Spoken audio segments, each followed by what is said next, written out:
جو زخم ان کے دل کو لگا تھا وہ ہمیشہ ہرا رہنا تھا، مگر وہ اسے معاف کرنے جا رہے تھے۔ میں نے کچھ اور سوچا تھا، مگر مجھ میں ہمت نہیں تھی۔ اسے پی لینا، میں سمجھوں گا تم میرے لیے مر گئیں۔ ایک بات یاد رکھنا، جب ایک باپ اپنی اولاد سے تعلق ختم کرتا ہے تو اس کی بھی موت واقع ہو جاتی ہے۔ سہم تو ان کو ملا تھا، اور وہ بھی انتہا کا گہرا۔ انہوں نے اسے معاف کر دیا۔ اپنانا ان کے بس میں نہیں تھا۔ اس شربت میں تو صرف مٹھاس تھی۔ انہیں سمجھ نہیں آتا تھا کہ اس کی نیب اتنی بری تھی کہ وہ مٹھاس سمی کے لیے زہر کا کام کر گئی۔ کھیتکی کے پھولوں پر منڈلاتی تتلی کو بھنورے سے خطرہ محسوس ہوتا تھا۔ بھنورے نے تو اس کو چھوڑ دیا تھا، مگر چونٹی نے اپنی بدصورتی پر اس تتلی کو کاٹ لیا۔ تتلی اس کے زہر سے نیلی پڑ گئی تھی۔ نیلم بڑے دنوں بعد ایک شام ان کے گھر کا چکر لگانے آئی تھی۔ صبا کو اس کی آمد کا بے صبری سے انتظار رہا تھا۔ وہ جب بھی آتی تھی تاجور کے لیے کچھ نہ کچھ بنا کر لاتی تھی۔ کوئی موسم کی سوغات بناتی تو تاجور کے لیے ضرور لاتی۔ صبا کی اہمیت پر وقت کے ساتھ ساتھ گرد پڑتی چلی گئی۔ اس کے دل میں ایک چبھن سی اٹھتی تھی۔ گزرا وقت اتنا بھی نہیں بھولا تھا اسے۔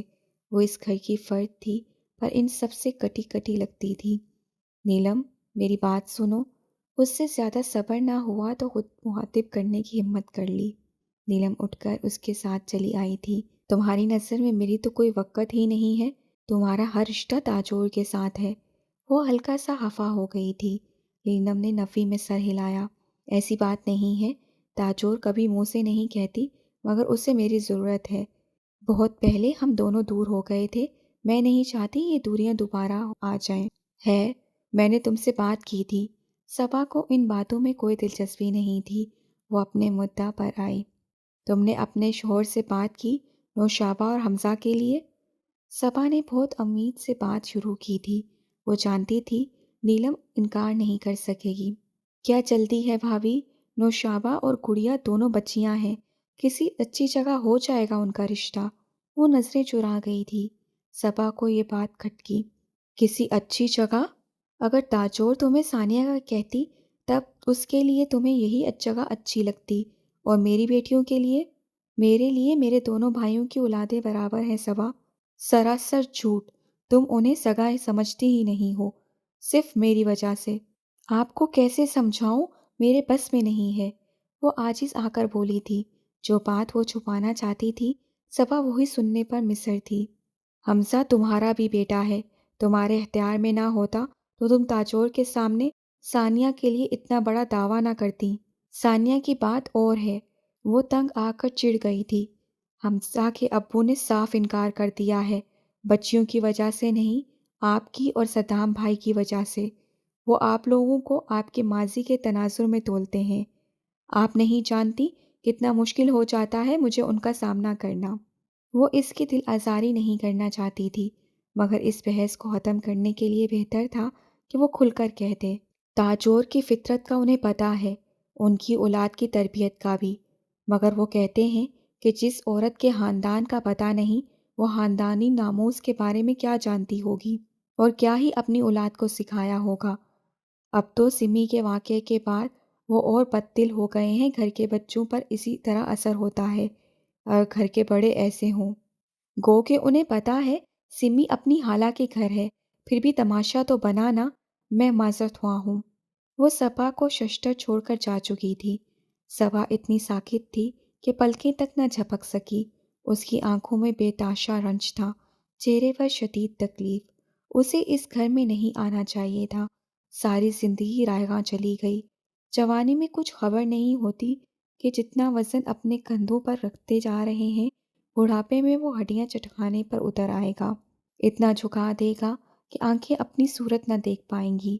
اسے زندگی میں عزت اور ذلت کے بارے میں سوچنا غیر ضروری لگتا تھا، اور اب اس کے سامنے وہ عورت تھی، تاجور۔ کچھ تھا اس عورت کے پاس جو اسے ممتاز بنا دیتا تھا، اور اس کا حسن بھی بہہ گیا، جوانی بھی اڑ گئی۔ وہ عمر بھر تاجور سے اسی بغض میں مبتلا رہی تھی۔ جو اس کے پاس تھا وہ چھین نہیں سکتی تھی، مگر یہ عورت اسے اپنے اندر جھانکنے پر مجبور کرتی تھی۔ نفرت بے اثر لفظ ہے۔ وہ جذبہ ایجاد ہی نہیں ہوا تھا جو وہ اس کے لیے محسوس کرتی تھی۔ چٹاخ! ایک زوردار تھپڑ صبا کے منہ پر پڑا تھا۔ معین کے سوال پر جب صبا کی رنگت متغیر ہوئی تھی، صدام کو مزید کسی ثبوت کی ضرورت نہیں رہی تھی۔ صبا گال پر ہاتھ رکھے پھٹی پھٹی آنکھوں سے صدام کو دیکھنے لگی جو آگ بگولا ہو رہا تھا۔ تم نے وہ زہر ملایا؟ ایک بار پہلے بھی تاجور کے لیے حاکم کے ذہن میں شک تم نے ڈالا تھا، اس کے ہاتھ گناہ ہوتے ہوتے بچا، اور اس بار پھر تم نے اسی کے ہاتھوں اسی کی بیٹی کو۔ صدام! وہ اسے زہرخند ہوتا دیکھ رہی تھی، اس کی آنکھوں کے آگے دھواں چھا گیا تھا۔ بکواس بند کرو اپنی، تمہیں کس نے یہ حق دیا کہ تم اپنی مرضی سے یہ قدم اٹھاؤ؟ میں نے تمہیں کہا تھا نا، حاکم جو کرنا چاہے اپنی اولاد کے لیے اسے کرنے دو، چاہے اسے معاف کرے یا کچھ بھی۔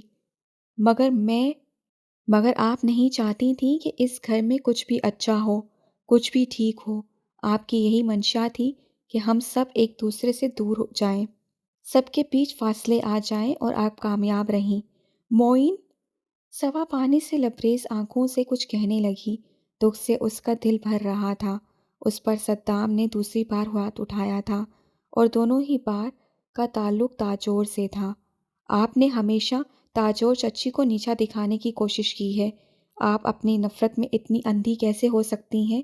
مجھے تو سمجھ نہیں آتا کہ کوئی اس عورت سے نفرت کیسے کر سکتا ہے، وہ عورت جس کے وجود سے بھی کبھی کسی کو خراش تک نہیں آئی۔ معین بہت غصے سے اس کی طرف دیکھ رہا تھا۔ صدام سرخ چہرے کے ساتھ چارپائی پر بیٹھا خود پر ضبط کر رہا تھا۔ آج وہ چلی گئی ہیں گھر سے، خوش ہیں آپ؟ سمی کو کچھ ہوگا تو جشن منائیں گی اپنی جیت کا، جیسے بچپن میں اپنی ضد میں آ کر مجھے چھین کر منایا تھا۔ وسیلے لہجے میں آہستہ آہستہ حقارت اتر رہی تھی۔ اس کی بات پر صبا اور صدام دونوں نے بہت حیرت سے اسے دیکھا تھا۔ مت دیکھیں ایسے مجھے، چچا جان نے سب بتا دیا ہے مجھے۔ میں ہمیشہ سوچتا رہا کہ انہیں میری ضرورت نہیں تھی۔ مجھے تو پتہ ہی نہیں تھا کہ جس گھر میں آپ جیسی ذہنیت کی عورت رہتی ہو، وہاں کوئی بھی ان کے حصے میں کیسے رہ سکتا تھا۔ صبا کو معین کے منہ سے نکلا آپ جیسی ذہنیت کی عورت کوڑے کی طرح لگا تھا۔ وہ تڑپ کر آگے بڑھی۔ میں تمہاری ماں ہوں معین؟ کوئی ماں نہیں ہے میری، ایک وہ تھی جو پیدائش کے وقت مر گئی، اور باپ تو شاید اس سے پہلے کا نہیں تھا۔ معین بیٹا! صدام ایک جھٹکے سے کھڑا ہو گیا تھا۔ اسے معین کی شخصیت کی توڑ پھوڑ پہلی بار سمجھ میں آئی تھی۔ رہنے دیں بابا، آپ دونوں نے اپنی اپنی زندگیاں جی ہیں، یہ خیال کیے بغیر کہ آپ دونوں کے اٹھائے غلط قدم کتنی خوشیاں کھا رہے ہیں۔ آپ دونوں کے رشتے کی اتنی بے برکتی تھی کہ اس گھر میں کوئی کبھی سچی خوشی حرکت میں نہ آئی۔ وہ ان سے 2 قدم پیچھے ہو گیا۔ اسے اپنا آپ نہایت بیکار اور بیزار محسوس ہو رہا تھا۔ اسے صبا کی اور اپنے باپ کی اصل شخصیت سمجھ میں آ گئی تھی۔ شروع سے لے کر آج تک ہر چیز کی وجہ آپ دونوں بنے۔ اپنے بھائی کی ناخوشی کی وجہ وہ دونوں آپ کے اٹھائے قدم کی وجہ سے سفر کرتے رہے، اور اب تو ہم سب بھی آپ لوگوں کی باتوں میں آتے چلے گئے، پھر چاہے آپ کی سمی کو ہزر کے ساتھ دیکھ لینے والی بات ہو یا ہزر کی چادر پہچاننے والی بات، حالانکہ وہ آج سے پہلے کبھی یہاں آیا ہی نہیں تھا۔ وہ ملامتی نگاہوں سے صبا کو گھور رہا تھا جو اس کی بات پر نظریں چرا گئی تھی۔ یہ بھی اسی کا جھوٹ تھا۔ نہ جانے کس قسم کا ضمیر ہے آپ لوگوں کا۔ مجھے تو گن آ رہی ہے خود سے کہ میں اس گھر میں ہوں کیوں۔ اس نے بے دردی میں دونوں ہاتھوں کی انگلیاں بالوں میں پھنسا لی تھیں۔ صبا نے پھر ہمت کی تھی۔ معین، ایسا مت کہو، میں نے غلط کیا ہے، میں شرمندہ ہوں۔ ہاتھ مت لگائیں مجھے۔ وہ ہاتھ جھٹک کر دور ہوا۔ اور آپ شرمندہ مت ہوں، آپ تو دعا کریں کہ سمی بچ جائے، ورنہ آپ کا کیا ہوگا یہ تو میں بھی نہیں بتا سکتا۔ اس کے لہجے میں صبا کے لیے کوئی رعایت نہیں تھی۔ اس کا انداز چیخ چیخ کر بتا رہا تھا کہ وہ کس قدر حقارت کی نگاہ سے دیکھ رہا ہے اس کو۔ صبا کو لگ رہا تھا وہ پانی پانی ہو کر بہہ جائے گی۔ میں ہاتھ جوڑتی ہوں معین، میں نفرت میں اندھی ہو گئی تھی۔ مجھے ہر طرف سے کردار کے تانے ملے ہیں۔ لوگ مجھے اچھا نہیں سمجھتے، مجھ پر تاجور کو فوقیت ملتی ہے۔ کوئی آج تک کچھ نہیں بھولا۔ سب کو میرا ماضی یاد ہے کسی کو میری مجبوری سمجھ میں نہیں آ سکتی۔ آپ کی کچھ مجبوری نہیں تھی، وہ صرف آپ کا پسندیدہ راستہ تھا، آپ کی اپنی چوائس جو آپ نے خود چنا۔ تو میں اور کیا کرتی؟ مجھے میرے سوتیلے باپ نے ایک بوڑھے کے ساتھ چلتا کیا، نہیں پرواہ کی کہ میں جی یا مری۔ ایسے حالات میں انسان ایسا ہی ہو جاتا ہے، کوئی راستہ نہیں بچتا۔ اس کے آنسو گالوں پہ بہہ آئے تھے، پر معین پر کوئی اثر نہیں ہوا۔ ٹھیک کہا آپ نے، وہ استحصائیہ بولا۔ اس گھر میں ایک لڑکی تھی، بہت معصوم اور کم سن۔ اس کے سگے باپ نے اسے ایک بوڑھے کے ساتھ چلتا کیا جو مر بھی چکا، مگر وہ لڑکی کبھی سرپا جیسا راستہ اختیار نہیں کرے گی۔ وہ لڑکی اپنی عزت اور وقار برقرار رکھے گی، اپنے کردار کی حفاظت کرے گی۔ حالات انسان کو کبھی پستی میں گرنے پر مجبور نہیں کرتے جب تک اس کی اپنی سرشت نہ ایسی ہو۔ معین کی بات سے صبا کے پیروں کے نیچے آنکھ تھک گئی۔ اس نے انگاروں سے بھرا تھال اس پر اچھالا تھا، وہ سر تا پا جھلس گئی تھی۔ معین! صدام کی لرزتی آواز سنائی دی۔ اس کے اعمال اس کے بیٹے کے چہرے پر دکھائی دینے لگے تھے۔ کبھی کبھی ایک شخص پورے خاندان کو لے ڈوبتا ہے بابا۔ کاش اس عورت کو آپ نے اس گھر میں جگہ نہ دی ہوتی، کاش آپ نے کبھی اپنے قدم برائی کے راستے جاتے واپس روکے ہوتے۔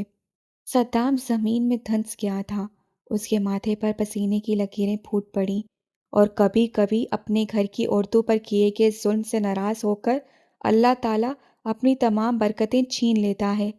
دیکھیں، آج پورا گھر اس طرح بکھرا ہے کہ کبھی سمٹ نہ سکے گا۔ اچھے لوگ آپ کی زندگیوں سے چلے گئے، جن کے دم سے یہ گھر لگتا تھا اب کھنڈر بن گیا۔ اس نے سر اٹھا کر ایک نظر پورے گھر پر بین کرتی خاموشی پر ڈالی۔ اس کو اپنے اندر گہرے اندھیرے اترتے محسوس ہوئے۔ چچا نے ان کی بہت ناقدری کی تھی، مجھے ان سے بھی شکوے ہیں، خود سے بھی پچھتاوے ہیں، مگر آپ دونوں کی میری نظر میں کوئی عزت نہیں رہ گئی۔ وہ افسوسناک انداز میں سر ہلاتا الٹے قدموں دور ہوتا گیا۔ صبا اور صدام کے چہرے کی ساری صورت نچوڑ لی گئی تھی۔ مرکزی دروازے میں کھڑے حاکم کا چہرہ بھی دھواں دھواں ہو رہا تھا۔ رات کی سیاہی ایک بار پھر اجالے کی آنکھوں میں سماتی جا رہی تھی، سفیدی معدوم ہوتی جا رہی تھی۔ ہلکی ہلکی رمجم کی پھوار زمین سے سوندھی سوندھی مٹی کی خوشبو جاگنے لگی۔ ایسے میں دروازے پر ہوتی دستک نے ثانیہ کو ڈرا دیا تھا۔ اس نے آنے والی رات کا سوچ کر دل مضبوط کیا ہوا تھا، پھر بھی اس دستک سے دل دھک دھک کرنے لگا تھا۔ وہ اکیلی رہ گئی تھی اور اسے اب اپنی حفاظت خود کرنی تھی۔ دستک تواتر سے ہونے لگی تھی۔ وہ دل کڑا کرتی اٹھ کر دروازے کے قریب آئی۔ کیا یہ شمریز ہو سکتا تھا؟ اگر شمریز بھی تھا تو وہ اس کی موجودگی بھی نہیں چاہتی تھی۔ کون ہے؟ اس نے دل پر ہاتھ رکھ کر پوچھا تھا۔ جواب میں گہری خاموشی ملی تھی۔ سناٹے ہلچل کر رہے تھے۔ ثانیہ کے دل میں عجیب سے خیال نے دستک دی تھی۔ کون ہے دروازے پر؟ اس سے دوبارہ پوچھا تھا۔ اس بار اس کی آواز میں کچھ تھا، اور جب دوسری طرف سے آواز آئی تو اس آواز میں بھی ویسا ہی کچھ تھا۔ دروازہ کھولو ثانیہ۔ وہ آواز سناٹے کو چیرتی ہوئی آئی تھی۔ وہ آواز ثانیہ کے دل میں گڑ گئی۔ ٹھک سے دروازہ کھولا اور کئی لمحے قدموں میں آ کر گر گئے۔ بے یقینی کا کچھ خوفزدہ سا رنگ تھا جو ثانیہ کی آنکھوں میں جم کر رہ گیا تھا۔ اس کے جسم سے جان آہستہ آہستہ کر کے نکل چکی تھی۔ بھائی! وہ سرگوشی کرنا چاہتی تھی، مگر اس کے فقط لب ہلے، آواز پیدا نہ ہوئی، خاموشی نہ ٹوٹی۔ مظفر اس کے سامنے کھڑا تھا، ناقابل یقین منظر کی طرح، اور اس کی کیفیت لفظوں سے بیان ہونے والی نہیں تھی۔ یہ سچ مچ اس کا بھائی اس کے سامنے کھڑا تھا۔ مظفر کے سامنے ملگجے سے اجالے میں وہ اجنبی سی لڑکی کھڑی تھی، جس کے چہرے کے نقوش میٹے میٹے ہوئے تھے، جس پر ثناءشائی کی ہلکی سی لہر دوڑتی تھی، اور بس۔ یہ وہ ثانیہ نہیں تھی جس کی کھلکھلاہٹیں پورے گھر میں نہ سماتی تھیں۔ یہ وہ ثانیہ نہیں تھی جس کی زبان کبھی بند ہو جاتی یا وہ لاجواب ہو جاتی۔ یہ وہ بھی نہیں تھی جس کے چہرے پر شادابی رہتی تھی اور وہ رانی لگتی تھی۔ یہ ان کی چھوٹی سی لاڈلی گڑیا نہیں تھی، یہ تو کمزور سی بوڑھی روح لگ رہی تھی جس کی ساری طاقت آخری دنوں کے بوجھ نے چوس لی تھی۔ یہ دن اور ماہ اس نے کس طرح بسر کیے تھے، اس کی حالت چیخ چیخ کر بتا رہی تھی۔ بھائی! ثانیہ نے اس کو بت بنے کھڑا دیکھا تو اس کے اپنے وجود میں حرکت پیدا ہوئی تھی۔ اس نے بھاگ کر چند قدموں کا فاصلہ سمیٹا تھا اور پوری شدت سے اس کے گلے لگ گئی تھی۔ مظفر کے پتھر ہوئے وجود کو دھکا بھی نہ لگا۔ اس کی بہن کی آنکھوں سے ٹپکتے آنسو اس کے سینے میں آگ بھڑکاتے جا رہے تھے۔ بھائی، آپ آ گئے۔ میں صبح اور شام آپ کو یاد کرتی تھی۔ مجھے پتا تھا آپ مجھے نہیں بھولیں گے، وہ روتے روتے بھیگی آواز میں اس سے کہتی جاتی تھی، اور مظفر کے دل پر اس کا ہر جملہ نوکیلے پتھر کی طرح لگتا تھا۔ آئی ایم سوری ثانیہ۔ کرب سے آنکھیں میچتے ہوئے اس نے ثانیہ کے سر پر ہاتھ رکھا تھا۔ مجھے معاف کر دو، اتنی سی عمر میں تم لوگوں نے تنہا کتنا کچھ جھیل لیا۔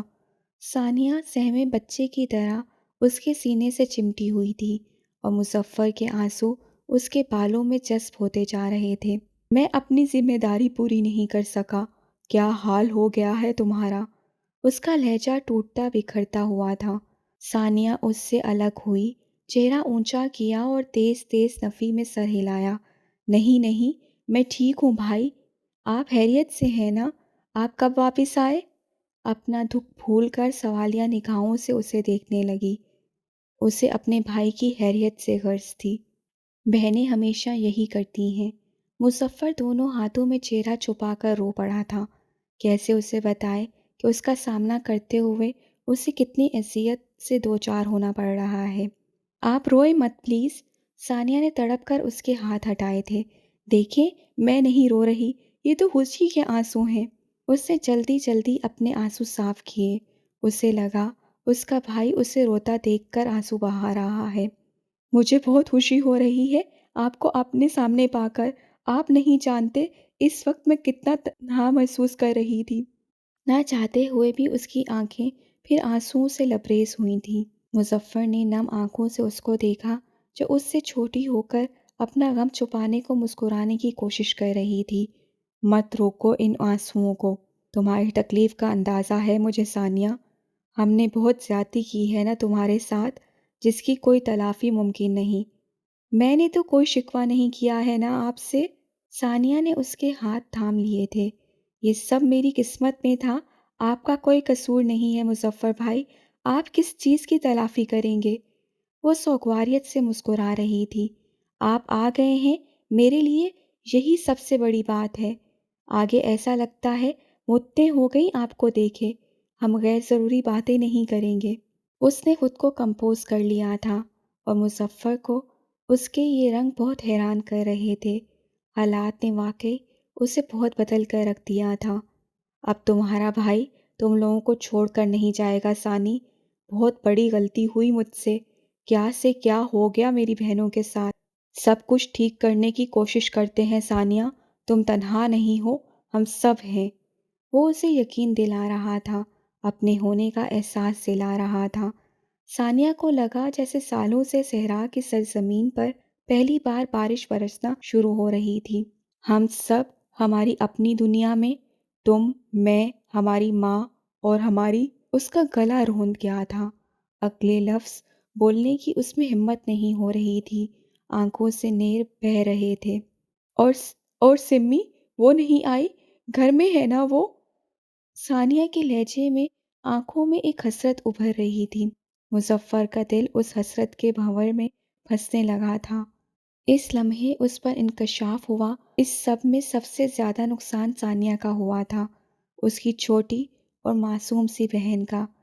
سمی بھی اپنوں میں رہی تھی، اپنے ٹوٹ کر چاہنے والے شوہر کے ساتھ، مگر قید و بند تو ثانیہ نے کاٹی تھی۔ تنہائی کی جیل میں سزا کی صوبتیں اسی کے حصے میں آئی تھیں۔ اس کی روح پر نہ جانے کتنے زخم لگے تھے۔ آپ بتا کیوں نہیں رہے؟ ثانیہ نے مدھم آواز میں پھر پوچھا تھا۔ مظفر نے نظریں چرائیں۔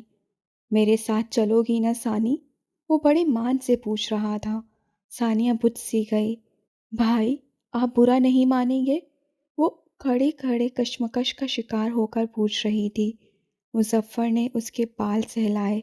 کہو گڑیا، اپنے بھائی پر یقین نہیں ہے؟ ان دونوں کو خیال ہی نہیں آ رہا تھا کہ وہ اتنی دیر سے ایک ہی جگہ پر کھڑے ہیں۔ میں میں اس گھر میں واپس نہیں جانا چاہتی بھائی، میں ابا کا سامنا دوبارہ نہیں کرنا چاہتی۔ وہ لب کاٹتی ہوئی نیچے دیکھنے لگی تھی، انگوٹھے سے زمین پر لکیریں بناتی اس لڑکی میں اضطرابی کیفیت جھلک رہی تھی۔ ہم وہاں نہیں رہتے افسانیہ، اس نے گہری سانس خارج کی تھی۔ اماں نے وہ گھر چھوڑ دیا ہے۔ کیا؟ ثانیہ کو اپنے کانوں پر یقین نہیں آیا تھا، مگر مظفر کے منہ سے نکلی اس بات میں شک کا پہلو نہیں ہو سکتا تھا۔ ہم ہاسپٹل جا رہے ہیں ثانی، تمہیں سمی سے ملنا ہے نا؟ اس نے اپنی ابھرائی آواز پر قابو پانے کی کوشش کی، مگر ثانیہ اپنے قدموں پر ڈگمگا گئی۔ ہاسپٹل؟ سمی؟ وہ پوچھ نہیں سکی۔ ابا نے سمی کو زہر دے دیا ہے، مظفر نے کہنے کے بعد اس کی نگاہوں کا سامنا نہیں کیا تھا۔ ثانیہ نظریں اٹھائے مظفر کو دیکھ رہی تھی۔ مظفر کی نگاہیں کہیں اور تھیں، پھر وہی سناٹے کی ہلچل، خاموشی کا ارتعاش۔ یعنی بعض اوقات ہمارے پاس کچھ بھی باقی نہیں رہ جاتا، نہ کرنے کے لیے کچھ، نہ سہنے کے لیے کچھ، نہ کہنے کے لیے کچھ۔ یہ جیسے کوما کی عجیب سی حالت ہے، سمی کی فائل چیک کرتے ہوئے ڈاکٹر نے ہزر سے کہا تھا، اور اسے تسلی دیتی ہوئی آگے بڑھ گئی تھی۔ سمی ٹھیک ہو جائے گی ہزر بھائی، ہم کوشش کر رہے ہیں، اللہ بہتر کرے گا۔ ڈاکٹر انم بار بار اسے تسلی دیتی تھی۔ ہزر کی امید ہر گزرتے گھنٹے کے ساتھ کمزور پڑتی جا رہی تھی۔ وہ کیسے سمجھاتا کسی کو کہ اسے بستر پر پڑا دیکھ کر ہزر کو کہیں چین نہیں آ رہا تھا۔ اس کی حواس میں رہنے کی سکت ختم ہوتی جا رہی تھی۔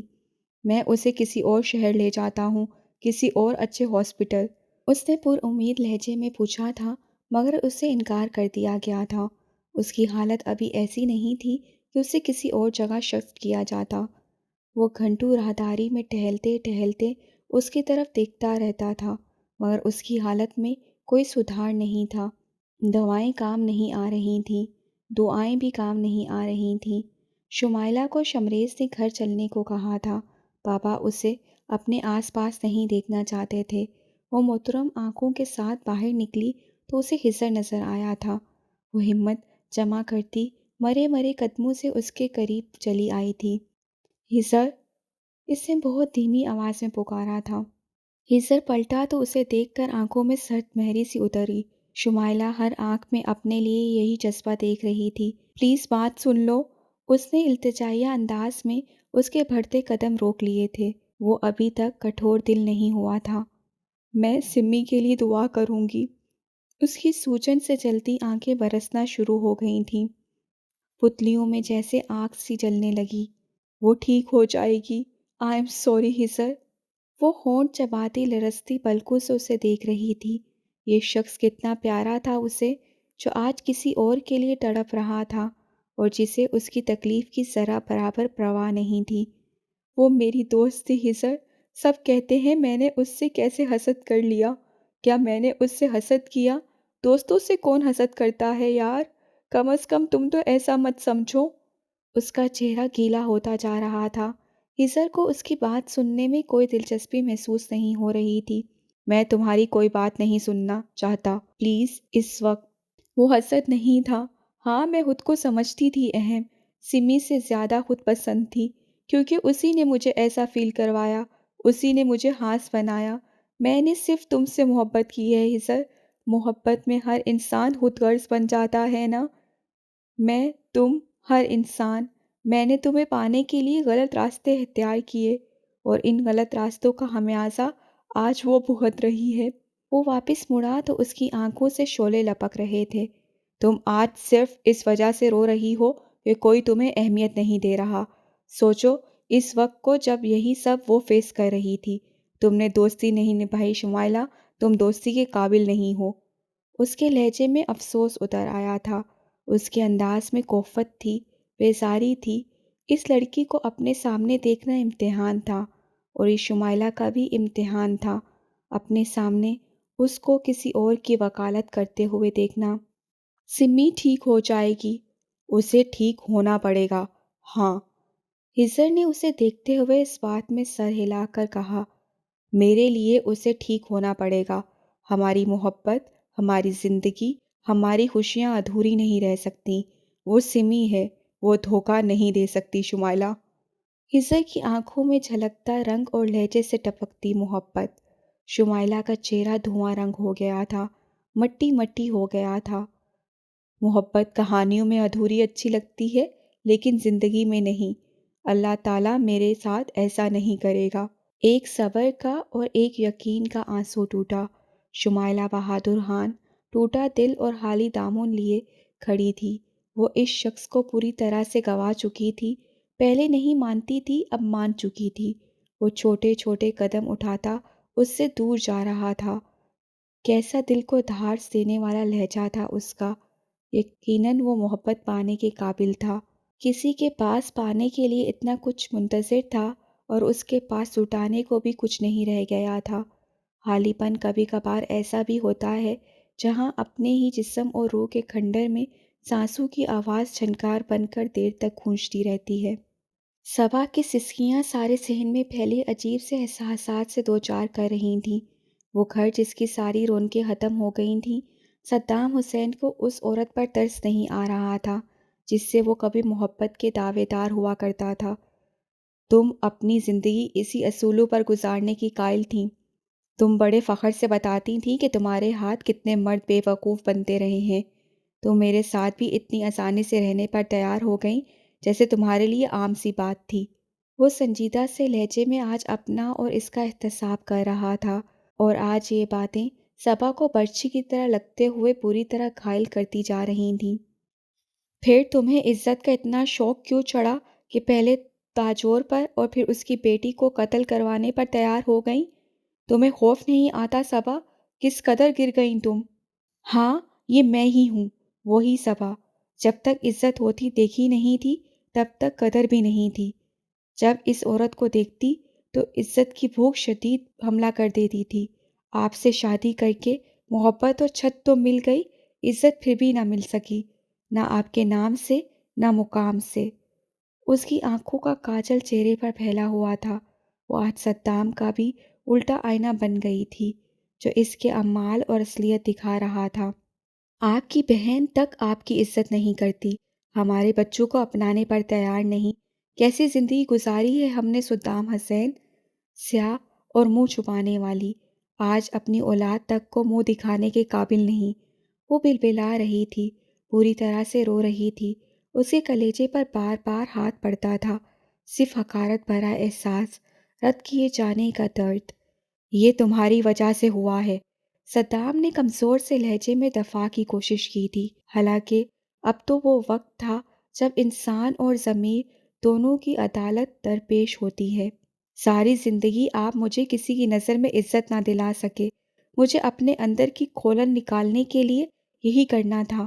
میں تو اب سمجھ رہی ہوں کہ عزت وہ بندہ دلاتا ہے جس کی اپنی عزت ہو۔ ہم دونوں ایک ہی کشتی کے سوار ہیں صدام حسین۔ بکواس مت کرو۔ وہ بے چینی سے اٹھ کھڑا ہوا تھا، پھر غصے سے سرخ چہرہ لیے ٹہلنے لگا۔ صبا کی باتیں برداشت سے باہر تھیں۔ تم نے نہایت گھٹیا حرکت کی۔ میں نے ساری زندگی تمہیں سر آنکھوں پر بٹھایا، تمہیں اپنے گھر میں جگہ دی، اور تم نے میرے ہی بھائی کا گھر تباہ کر دیا۔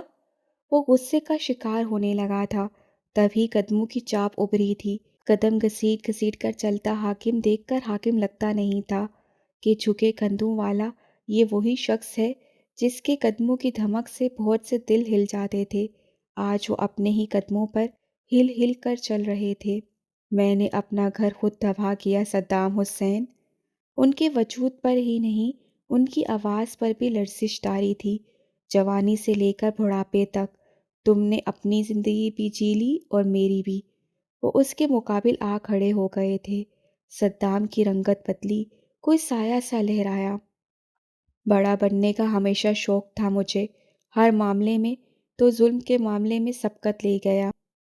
تمہاری غلطیوں پر پردہ ڈالتے ڈالتے میری تو زندگی بدتر ہوتی رہی۔ حاکم کا لہجہ کسی قسم کے احساسات سے عاری تھا، پھر بھی صدام کا دل جیسے کسی نے مٹھی میں لے کر زور سے بھینچا۔ حاکم، سنبھالو خود کو۔ کیا تھا جو تم اس عورت سے نہ ملے ہوتے؟ کیا تھا اگر مولوی چچا کو علم نہ ہوا ہوتا؟ کیا ہو جاتا اگر میں اس عورت کو تمہارے ساتھ نہ دیکھتا؟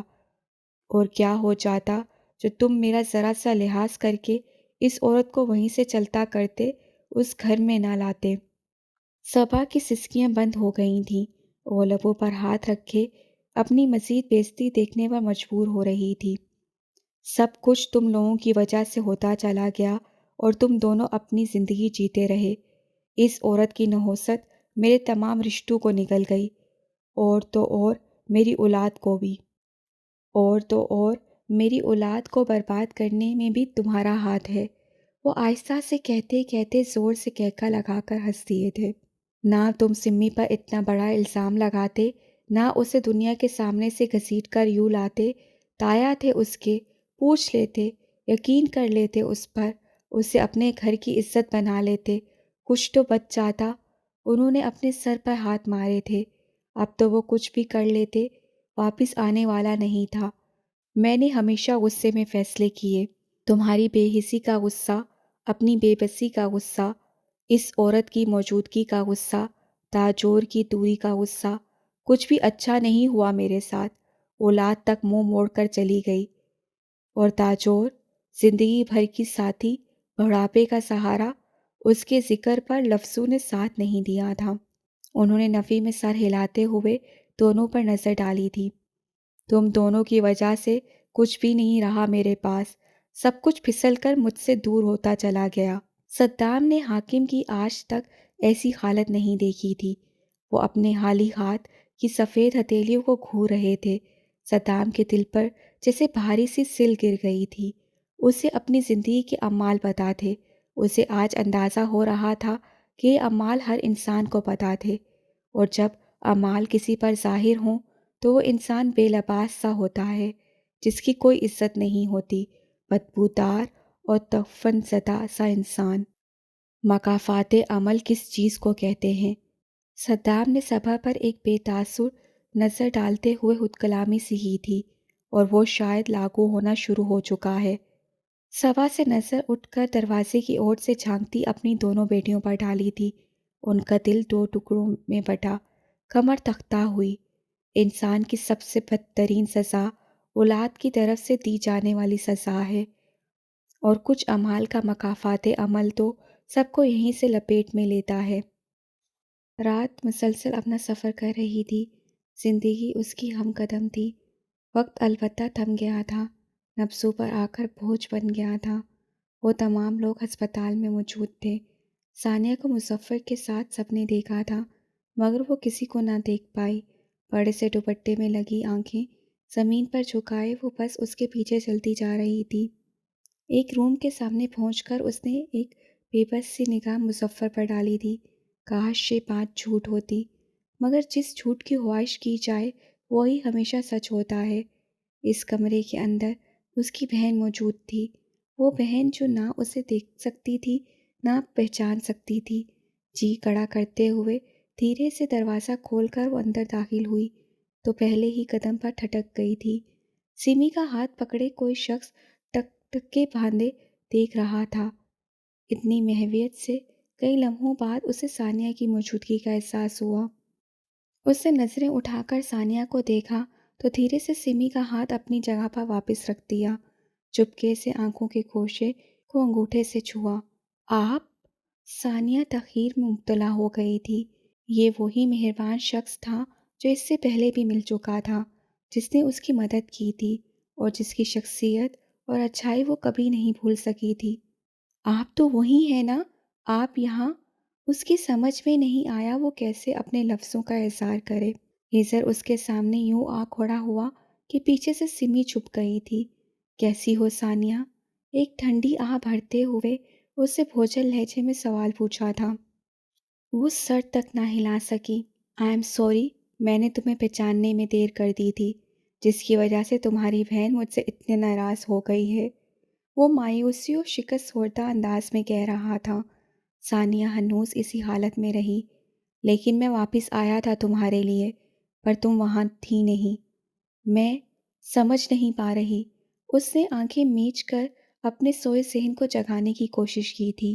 وہ اپنے محسن کو اپنے سامنے دیکھ رہی تھی، اور جو اس کا دل سوچ رہا تھا وہ کچھ بہت منفرد تھا، بہت انوکھا تھا۔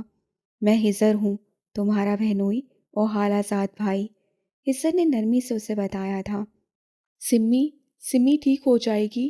وہ ہمیشہ سے اسی لہجے میں بات کرتا تھا، خصوصاً ثانیہ سے پہلی ملاقات سے ہی، جیسے بڑے چھوٹوں کو شفقت سے ٹریٹ کرتے ہیں۔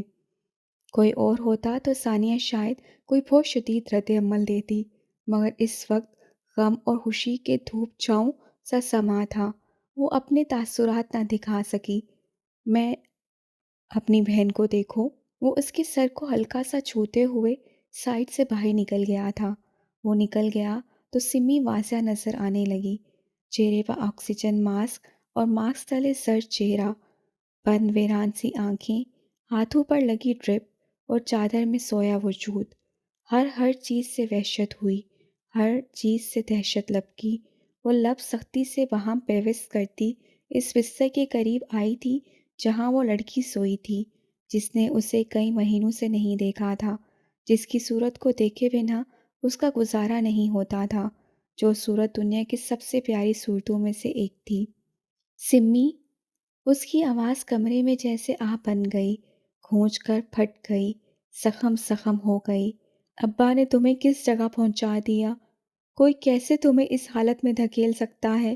تمہیں دیکھ کر تو سب قربان کر دینے کا دل چاہتا ہے۔ کوئی تمہیں کیسے؟ ہاتھ پر منہ رکھ کر وہ پھوٹ پھوٹ کر رو دی تھی۔ سارے زخم پھر سے ہرے ہو گئے تھے۔ کتنے حسین دن دیکھے تھے انہوں نے زندگی سے، یہ رشتہ کس قدر خوبصورتی سے نبھایا تھا، ایک دوسرے پر جان چھڑکنے کی حد تک۔ اس حالت میں بھی اس کے دل میں اپنی بہن کے لیے کوئی منفی جذبہ نہیں ابھرا تھا، اور اب وقت کے ہاتھوں میں امتحان کے پرچے ختم ہونے میں نہیں آ رہے تھے۔ ایک زندہ تھی، دوسری زندہ میں نہیں لگ رہی تھی۔ میں نے اس وقت کا بہت انتظار کیا سمی، جب تم آؤ گی اور مجھے دیکھو گی، میرے گزرے وقت پر گلے لگاؤ گی، اور وہ سارے دکھ تمہیں سناؤں گی جو مجھ پر بیتے، مگر تم دغا دے گئی۔ وہ اس کے ہاتھ کو چومتے ہوئے شکوہ کنا ہو رہی تھی۔ اس کا دل چاہ رہا تھا ابھی اسے اٹھا کر سیدھا بٹھا دے۔ وہ اس طرح بالکل اچھی نہیں لگ رہی تھی۔ کتنا کچھ ہے میرے پاس کہنے کو، مگر مجھے ہی تمہارے پاس آنا پڑا۔ چلو اٹھو اور میری باتیں سنو۔ میرا گزرا وقت تمہیں سننا پڑے گا، مجھ سے نہیں منہ موڑ سکتی تم۔ پورے کمرے میں صرف اسی کی روئی روئی آواز گونج رہی تھی۔ سمی نہ جانے سن پا رہی تھی کہ نہیں، مگر اس کا غم بہہ رہا تھا، پانی بن کر بہتا جا رہا تھا۔ مجھے نہیں پتا ڈاکٹرز کیا کہتے ہیں، مجھے صرف اتنا پتا ہے تم نے اٹھنا ہے، تم نے جینا ہے، ہم سب تمہیں دیکھ کر جی سکتے ہیں۔ میں کیسے رہوں گی تمہارے بغیر؟ امی کیسے رہیں گی؟ تم تو ان کے دکھ سکھ کی سہیلی ہو، مجھے تو وہ کچھ نہیں بتاتی۔ اس کا دل اپنی ہی باتوں سے پانی پانی ہوا جا رہا تھا۔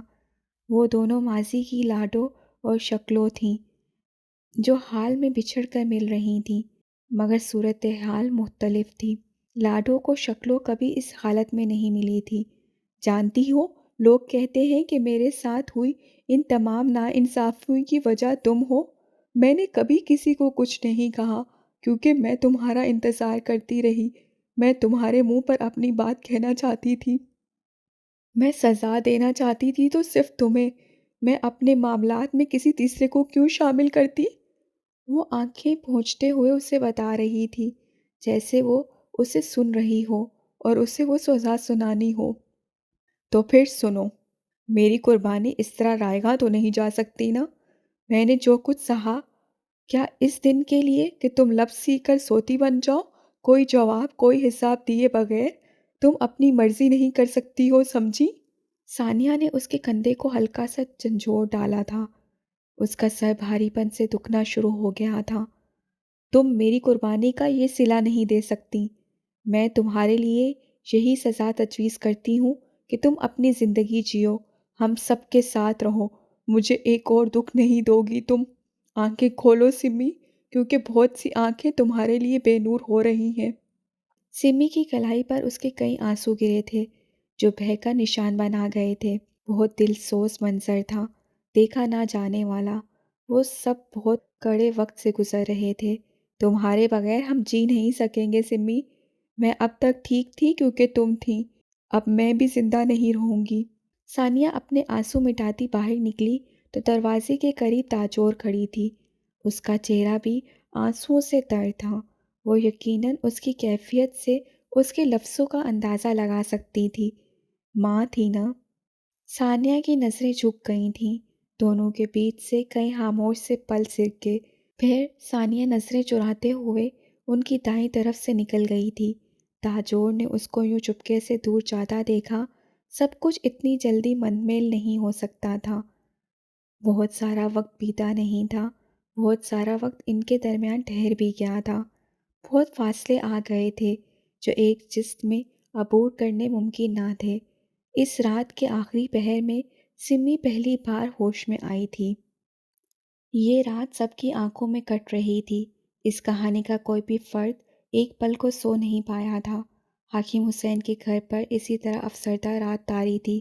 اس سے روشنیوں کے لیے بجلی کا انتخاب نہیں کیا تھا۔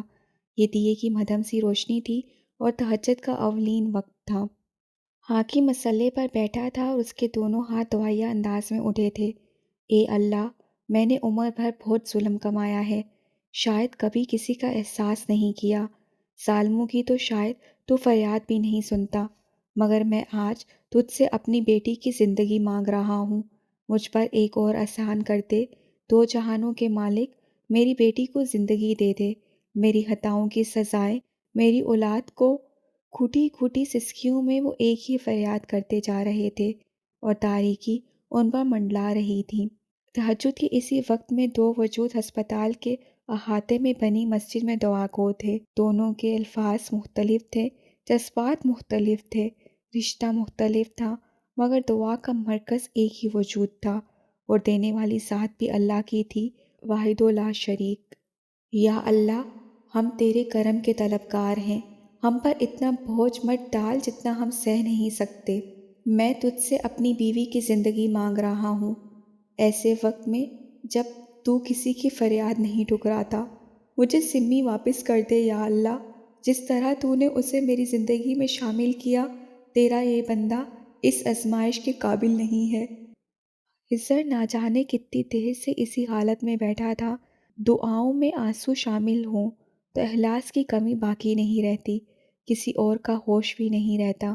ہسپتال کے کمرے میں جب شمائلہ سمی پر کچھ پڑھ پڑھ کے پھونک رہی تھی اور تاجور قبلہ رخ بیٹھی سلام پھیر رہی تھی، میں ہمیشہ تیری رضا پہ راضی ہوں میرے مالک، تیرے مجھ پر لاکھوں احسان ہیں اور بے شمار احسانات ہوں گے، ایک اور احسان کے لیے تیری بندی تڑپ رہی ہے۔ کتنی دیر وہ خاموش لبوں سے روتی رہی تھیں۔ اسی وقت جب سمی کی پلکوں پر شکیلہ نے ہلچل محسوس کی، کچھ پھونکتے پھونکتے رکیں۔ سمی کی آنکھیں کھل رہی تھیں، بہت مشکل سے، مگر آہستہ آہستہ پلکیں واہ ہو رہی تھیں۔ شکیلہ پر جیسے شاد مرگ کی کیفیت طاری ہوئی۔ تاجو، تاجو دیکھو، ہماری بیٹی کو ہوش آ گیا، سمی آنکھیں کھول رہی ہے تاجو۔ شکیلہ کی آواز جسموں میں روح پھونکنے والی تھی۔ تاجور کا پورا جسم لرز کر رہ گیا تھا، جیسے ابھی ابھی روح جسم میں داخل ہوئی ہو۔ اس رات میں الگ الگ جگہوں پر موجود ان تمام لوگوں کی دعا اس رب نے سن لی تھی، ایک ہی دفعہ میں سن لی تھی۔ ایک چمکتی ہوئی صبح طلوع ہو رہی تھی۔ سورج کی آچھی روشنی نے ہر سو اجالے پھیلا دیے تھے۔ تاریکی کا پردہ چاک ہو چکا تھا، زمین سے بھی اور زندگی سے بھی۔ بہادر خان ہاسپٹل سے ڈسچارج ہو کر گھر جا رہے تھے۔ شمریز سے انہیں گاڑی میں جب بٹھا دیا تو دوسری طرف جاتے ہوئے اسے گارڈن میں بیٹھی لڑکی پر ثانیہ کا گمان ہوا۔ وہ ٹھٹکا، ثانیہ یہاں نہیں ہو سکتی تھی۔ پھر وہ رکا، غور کیا تو وہ ثانیہ ہی تھی، ہاتھ میں چائے کا ڈسپوزیبل کپ۔ وہ چائے کم پی رہی تھی اور پاؤں زیادہ ہلا رہی تھی۔ شمریز بے اختیار ہو کر اس کی سمت کھینچا چلا آیا تھا۔ ثانیہ! ایک بے تاب سی آواز نے ثانیہ کو متوجہ کیا، وہ بھی اسے سامنے پا کر اتنی ہی چونکی تھی۔ تم یہاں، سب خیریت ہے؟ اس نے نہایت پریشانی سے دریافت کیا تھا۔ تشویش اس کے چہرے پہ لکھی تھی۔ اس سے گہری سانس لی، سر اس بات میں ہلایا، اب خیریت ہے؟ سب خیریت ہے شمریز؟ وہ بہت مطمئن نظر آ رہی تھی۔ گو کہ سمی کی طبیعت پوری طرح ٹھیک نہیں تھی، وہ خطرے سے باہر تھی۔ یہ ان کے لیے معجزے سے کم نہ تھا۔ اللہ کا شکر ہے۔ شمریز کی رکی رکی سانس خارج ہوئی۔ وہ مسکرایا تھا۔ وہ نہیں بتانا چاہتی تھی تو اس کی مرضی، مگر سب ٹھیک تھا، یہ اہم چیز تھی۔ تم کیا کر رہے ہو یہاں؟ وہ حیرت انگیز طور پر نارمل لہجے میں گفتگو کر رہی تھی۔ شمریز کو اچھا لگا، بہت اچھا لگا۔ بابا کو ہارٹ اٹیک ہوا تھا۔ اوہ! افسوس کے انداز میں ہونٹ سکڑے۔ اب ٹھیک ہے وہ؟ الحمدللہ، وہ سکون سے بولی تھی۔ شمریز چند لمحے اس کو دیکھتا رہا، پھر اس سے لب کشائی کی۔ پہلے بھی کافی دفعہ تم سے معافی مانگ چکا ہوں ثانیہ، ایک دفعہ پھر مانگنا چاہتا ہوں۔ بہت شرمندہ ہوں تم سے۔ اس کی آواز میں معذرت کا عنصر تھا۔ ثانیہ نے کچھ سوچا۔ اب کس لیے؟ اپنی بہن کے لیے۔ وہ جھوٹی تھی، اس سے سب کچھ کیا، مگر سارا الزام سمی پر ڈال دیا۔ میں کسی سے نظریں ملانے کے قابل نہیں، میرے پاس تو کہنے کے لیے بھی کچھ نہیں۔ وہ دھیرے دھیرے بول رہا تھا۔ ثانیہ کی آنکھیں سی چمکیں، چہرے کے تاثرات بدلے، سوچ اور خیال بدلے۔ تمہاری بہن نے سب کچھ کیا تو اب نظریں ملانے کے قابل نہیں۔ سوچو، ہم نے تو کچھ کیا بھی نہیں تھا، ہماری کیا حالت رہی ہوگی جب سراسر بہتان کے بوجھ اٹھانے پڑ جائیں۔ میں سمجھ سکتا ہوں۔ اب سمجھ کر کیا کرو گے؟ وہ احمقانہ بات پر ہنس دی۔ تم صرف اپنی سچویشن سمجھ لو شمریز، مجھے اور کوئی توقع نہیں تم سے۔ اس نے اسے برالذمہ کر دیا۔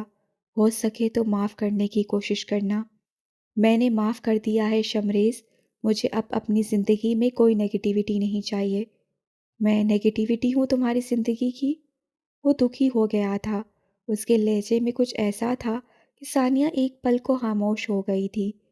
شاید وہ اس کو کچھ زیادہ ہی ہرٹ کر دیتی تھی۔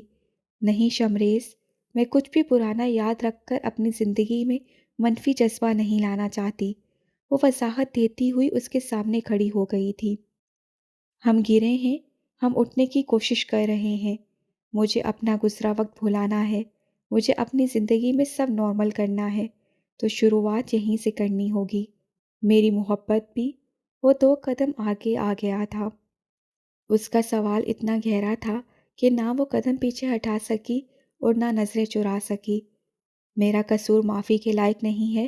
کیا تمہارے دل میں کوئی پھانس نہیں رہے گی کہ تم نے ایک چاہنے والے شخص کو کھو دیا ہے؟ دل میں اٹکی پھانس کے ساتھ کبھی نئی زندگی کی شروعات نہیں ہو سکتی ثانیہ۔ اس کا لہجہ بوجھل ہو رہا تھا، لیکن وہ تلخ نہیں ہو رہا تھا۔ ہاں، شاید تلخ لگ رہا تھا، کیونکہ سچ بول رہا تھا۔ اتنا سب ہونے کے باوجود، اپنی بہن کا علم ہونے کے باوجود، تم اب تک اپنی محبت پر قائم ہو؟ وہ پوچھنے پر مجبور ہو گئی تھی۔ اس کی ثابت قدمی نے حیرت زدہ کیا تھا۔ محبت کی ہے، دعویٰ نہیں کیا جو قائم نہ رکھ پاتا۔ یہ میری زندگی ہے اور وہ میری بہن ہے، دونوں ہی لازم اور ملزم۔ بازو ٹوٹتا ہے تو اسے گلے کی سمت موڑ دیا جاتا ہے، اکھاڑ کر پھینکا نہیں جا سکتا۔ اور میری زندگی، اس کا فیصلہ بھی صرف میں کر سکتا ہوں، اور مجھے صرف تم اس میں چاہیے ہو ثانیہ، تمہارا صرف مجھ سے تعلق ہونا چاہیے۔ لیکن میں ایسا نہیں کر سکتی شمریز۔ اس کی بات سن کر وہ کھل کر بول رہی تھی۔ شمائلہ کے ہاتھوں دیے گھاؤ سمی کو کبھی نہیں بھولیں گے۔ وہ بے عزتی، وہ ذلت، وہ مار، اس کی روح پر وہ نشانات ہمیشہ باقی رہیں گے۔